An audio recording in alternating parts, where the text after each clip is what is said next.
लागता कि सुना हो जाई संसार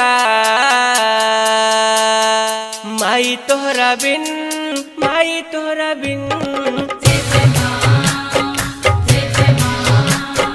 लागता कि सुना हो जाई संसार माई तोहरा बिन अखिया से रुके नहीं असुवन के धार अखिया से रुके नहीं असुवन के धार माई तोहरा बिन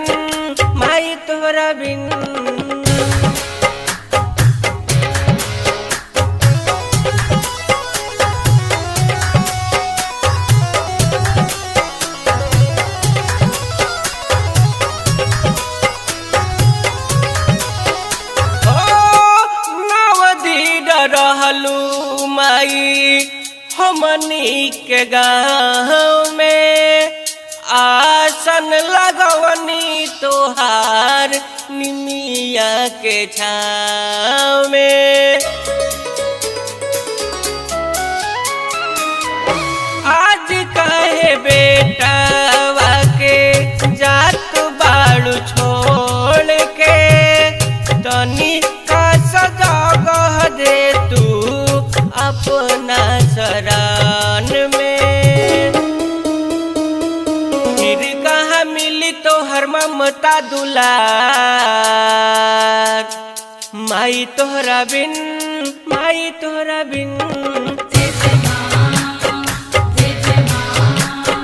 लागता कि सुना हो जाई संसार माई तोहरा बिन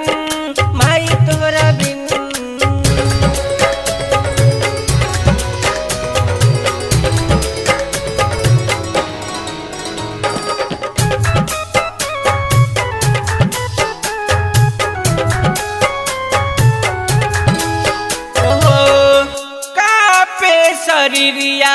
कैसे मूर्ति उठाई कैसे नगरिया से करी विदाई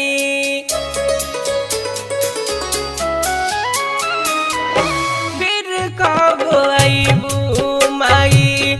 पहिले बतावा करब इंतजार तोहार अखिया बिछाई तेरावा पाया फिर होई के सवार माई तोहरा बिन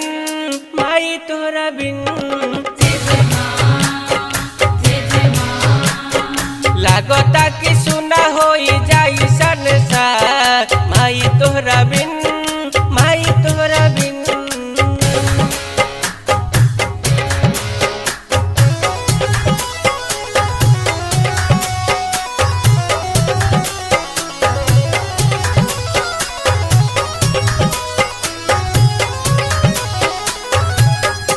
बानियो ज्ञानी नहीं सूर के न ज्ञान बा हऊ महतारी लागल तोहरे में ध्यान बा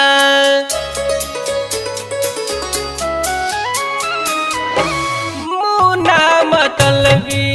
तोहार कर सेवकाई तोहरे से माई है मांगत वरदान बा लकिया मांगेला भीख झोलिया पसार माई तोहरा बिन